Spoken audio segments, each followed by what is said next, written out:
as we do every Thursday, we talk a little business. We welcome in host of the Patty G Show, Patrick Gremion. Patrick, good morning, sir. How are you? Good morning, Brian. I'm fantastic. How are you? Doing very well. We got a lot of business to tend to today, but I'm going to start with brew because it's what's in the news this week. Baton Rouge Entrepreneurship Week. It grows every year, 12th year. How was the emceeing on Monday? Not bad. Not bad. Not bad. Okay, so not good. I mean, no, very good. Not very bad good. means it was like meh. No, very good. Just okay. First time out, little rough effort. Rough around the edges, sort of thing. Get it done. Get it fine tuned so that next year is perfect. So they've already asked you back? Not yet, but they didn't kick me out for tomorrow. So well, that's good. That's a good thing. So this is your first time emceeing? No, first time they've done the block party. So yeah. But no, it was really good. Nexus did a fantastic presentation talking about what it is they get done. They really set the table for everything that would lay out for the whole week. There was a band that was ridiculously good. Tyler Kinchin and the Right Pieces was the name of the band. And it just from start to finish, it was a really good day. Just, you know how I am. I'm hypercritical of anything I do. Right. So yeah, I understand. Yeah, my not bad is like a 7 out of 10. So not bad. Yeah, it's a passing grade, passing effort. You'll move on to the next class. Exactly. So I get it. All right, but as far as brew is concerned, Gail Benson was a big speaker yesterday, big speaker for the week, really, and she had a lot of interesting things to say, not the least of which is Louisiana, we need to do a better job of getting money out front when it comes to startups. Well, and not only her saying, hey, Louisiana, which we hear a lot of, right? People complain. They say, hey, we need to do this. We need to do this. Mm-hmm. It'd be really great if somebody stepped up and did something. But Gail coming out and saying, hey, we need more capital funding here in Louisiana. Oh, by the way, here's a $50 million fund I've created called Benson Capital. Yeah. Now, let's do something. Right. That's what I love. Is that she follows it up with, here's what I'm doing. Here's what I've done. And oh, by the way, we've already funded 12 businesses. Oh, by the way, here's what we're doing and what we're trying to accomplish. Let's all see who else we can pull in, get our resources together, and make something happen. So when people think of entrepreneurship, they start thinking about Baton Rouge and Louisiana. Right. Well, in this case, it'd probably be, I'm sure Ms. Benson would be more NOLA-based than Baton Rouge-based. But the fact that she's up here, we can still tie it in. The fact that she's up here is important because every time I've heard her talk about anything, she's mentioned, quote, the Gulf South. Yes. So she's all about growing the region as a whole, not just keeping it NOLA-centric. She's about growing the region, and we have a prime opportunity here in Baton Rouge that if we have those who want to get after it, create something big, she would be that receptive voice, or she would be a receptive ear to listen and possibly front some money. Yeah, and it's encouraging that it's not focused around XYZ organization. It's like, no, it's Gail Benson coming out saying, I've created this fund. Y'all come pitch us. Mm-hmm. Y'all come. I don't know the logistics. I haven't gone and tried to apply for anything on the Benson Capital. I haven't reached out to them. But it's still going to be that route for entrepreneurs to take that don't know where to start. Where do I get funding? She just said they've got $50 million in their pool. They're willing and waiting to invest in hopes of attracting more people. She goes on to say, I am wanting to build competitors in this space, which is also really exciting. Yeah. What else is exciting about this is the more we get to know the process, the better. We had last year's pitch competition winner on the show. Was it yesterday or the day before? It was yesterday. And dude's an astrophysicist over at LSU and using astrophysics to help us with parking. Like, that's the nature of ParkZen. And it was just fascinating from start to finish. Manos Chatsopoulos was his name, Dr. Manos Chatsopoulos from LSU, and walking through not just the process, but his level of energy, like you can feed off his emotion behind his idea. Yeah. And walking through the process of the pitch competition where he was talking about, hey, or I was asking him about, hey, what's it like to, you know what you want to do, you know where you want to go, but then you've got to take input from somebody else. You know how to take care of your baby, and then somebody else is telling you, no, you have to do this, or this. How tough is that to let go of the reins a little bit. And I started thinking about it. I'm like, how often have you and I talked about when that entrepreneur goes from being the one person sitting at their kitchen table to hiring? It's a similar thing there. Same thing with any kind of angel investment. Same thing with any kind of investor dollars. Yeah, when you have an investor, you bring any third party into the picture, you're going to have differing opinions. You hope they align in some way, shape, or form, but they're going to be different. They're going to say, like, if you and I created a business together, we would both have two completely different ideas on how to run something, how to do something, how to execute something. Mm-hmm. And when you have just yourself and you've got your own funding, you're self-funded, you're kind of only answered to you. But whenever you bring in somebody like a Benson Capital and they start interjecting funds into your business to become your partners, your financiers, it brings more people to the table that you have to answer to. And they're going to have questions, and they're going to say, well, why didn't you do this? Why didn't you do that? Because they've got all of their years of experience. Obviously, if there's $50 million in a fund, they've done something to earn that. Right. You know, they weren't just gifted this and say, hey, here's this $50 million, you know, go do something with it. They actually did something to get there. And so now they've got their experience they can bring to the table and hopefully help you through some hurdles before you even see them. So it's being receptive and open as an entrepreneur is definitely something that I think the pitch competition just expounds upon. What's baffling to me, baffling at the same time, completely understandable. $50 million probably won't go as far as you would think it would. I think it depends on what they're investing in, right? And it depends on the ask. So if you establish a certain level at which you're going to invest in, say, well, our max is $100,000, that's a significant number of businesses you can invest in. Okay. But if you say there's no cap, and I've got one company that comes in with this parking app idea, and I say, hey, it's going to be $500,000 to develop this app. It's going to be another $500,000 to hire on the necessary staff, and then $250,000 to promote it. I'm at $1.25 million already.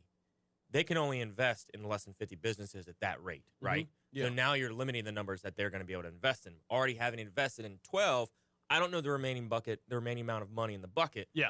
But you're always going to find there's not just one round of seed capital and one round of raising whenever you're doing a startup, especially in the tech side of things. There's always one more round.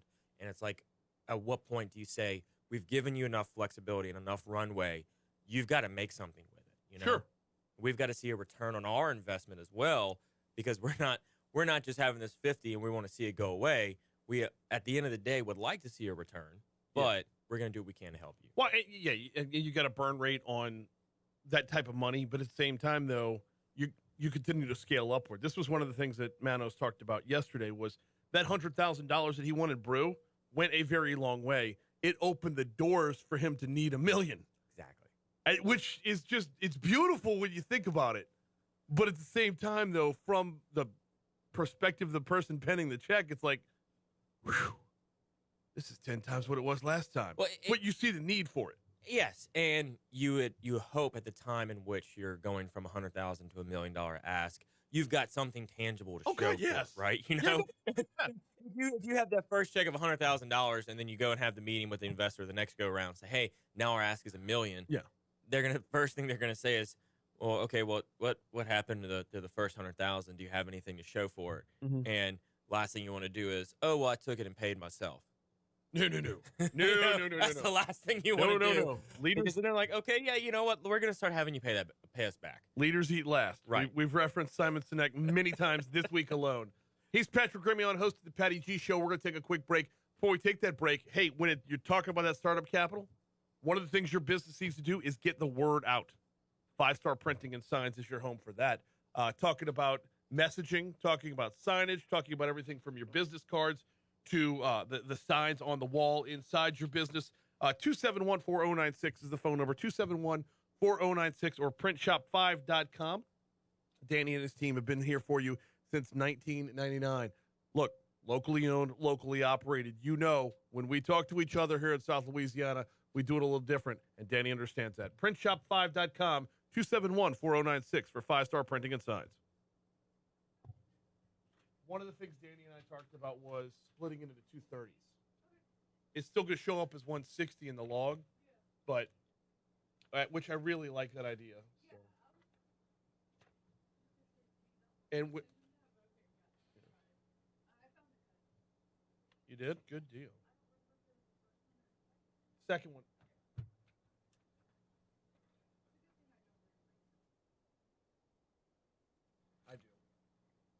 but I have like 1,000 of them a day.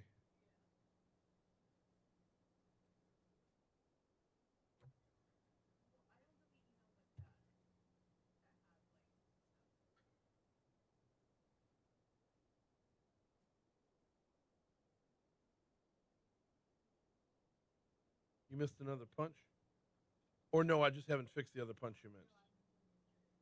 Okay. And I need to fix that. Susan.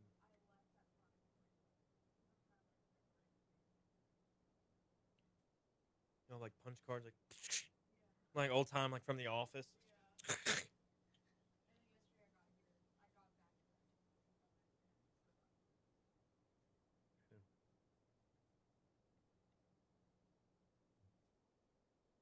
I've got subfolders on subfolders for my email. It's like my inbox I keep as empty as I can, except with items that I know I have to follow up with or do something for. Everything else is like in its own subfolder. So it's like 100 or 200 subfolders on the side where I can like, oh, you need this email from way back when? Let me go into that subfolder and just.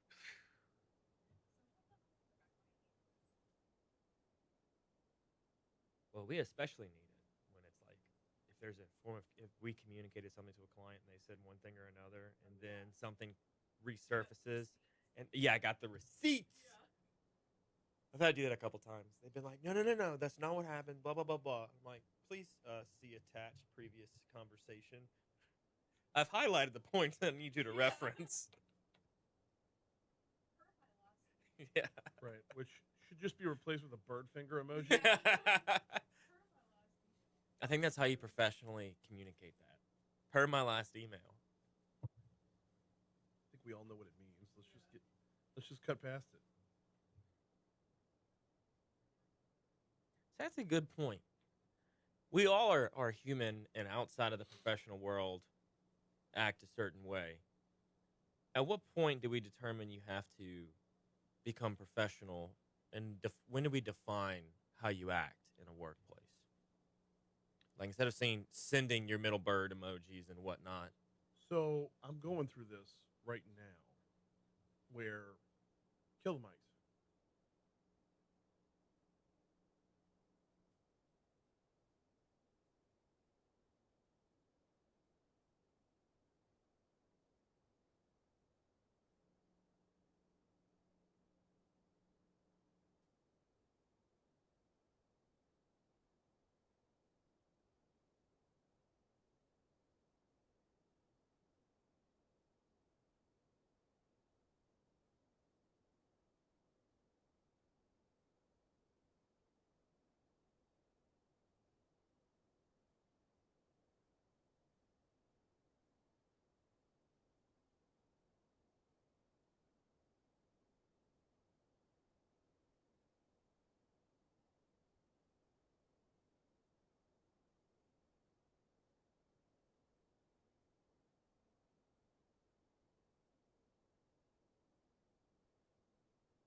But there is a certain amount of I'm tired of nice.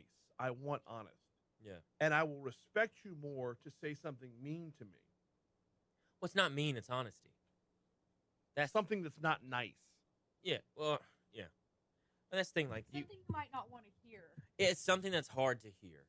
You know, it's not necessarily you're going to say, well, you know, Alondra and Brian, y'all are absolutely terrible people. Y'all are dirtbags. You know, it's like, well, let me give you some constructive criticism. And that has to come on both parts, right? You have to, as the projector of the information, you have to frame it in a way that's both constructive and going to create, I'm even willing at to forego the end of the day, a positive conversation. I'm even willing to forego the constructive part. Okay. I don't even. Just straight up negative. Hit me. I'll sift through it. I'll figure out where I need to go. Just you can't tell me everything's great every single day, and then one day say, "Okay, we've got to let you go." Yeah.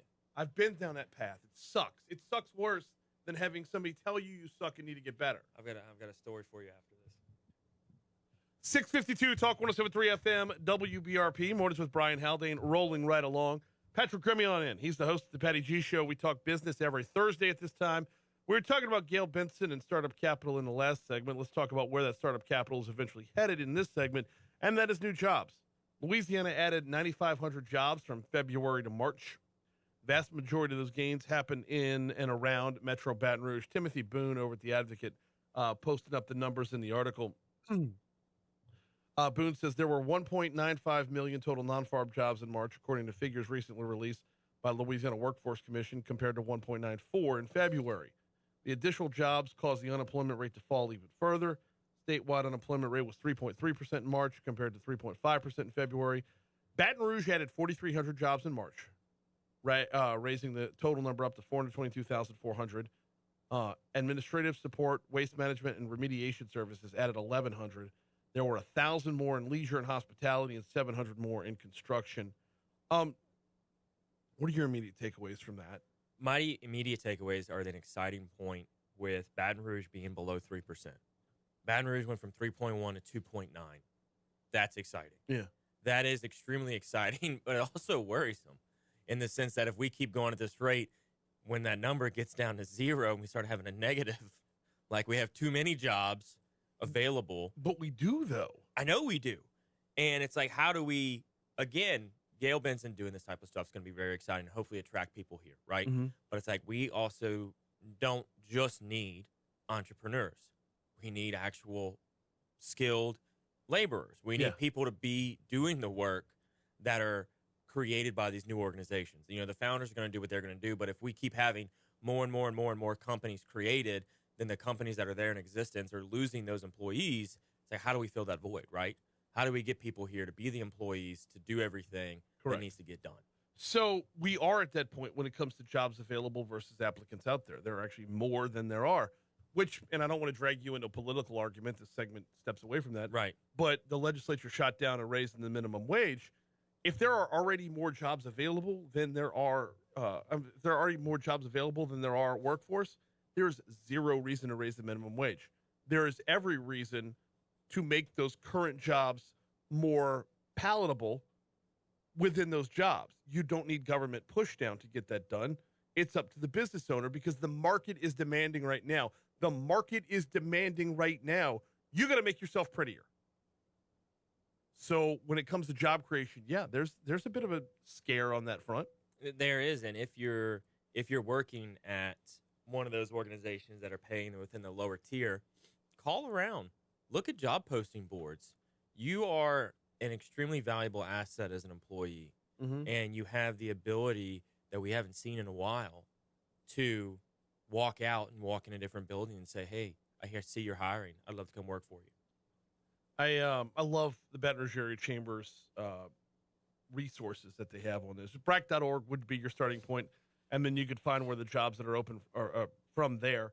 But with that, when you start looking up the jobs and you look up, or you go back to what Timothy Boone was writing about, he said, what was it? Waste management and remediation services added 1,100. That's interesting. That kind of feels like that would be a steady number, not have a need for a big addition like that. But coming in second had 1,000 jobs in leisure. Well, I think with the waste management, I wonder if it's because of the increase in the sewer bill and this within the increase of your Baton Rouge water bill overall, they may now have more funding to add more jobs. Are we there yet? We haven't reached a final resolution on that yet. We've got until September. On my bill, it's going up. Yeah, my bill's going up, but not that $40 million that we were. Yeah, I'm saying, but maybe just the fact that we've seen that increase, it's been something that's helped them hire more people. Okay, you know? It's possible. I would want to dig in further on that. Yeah. The $1,000. The 1,000 jobs in leisure is both encouraging and frightening as well. For this reason. Well, we're coming out of the pandemic still, right? From a jobs front. From a personal front, everybody's long since out of the pandemic. Yeah. From a jobs front, from a travel front, from a hotel, motel, airport front, we are still coming out of the pandemic, and seeing these jobs return there is a positive sign. Right. Scary part about that is we are coming out of the pandemic and facing head on into a potential recession where travel's going to get lessened as well. So those 1,000 jobs, I don't know how secure they are. Get it while it's good right now. I guess.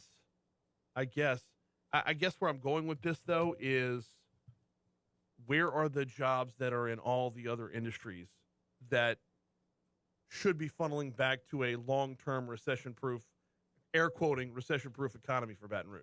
Look, we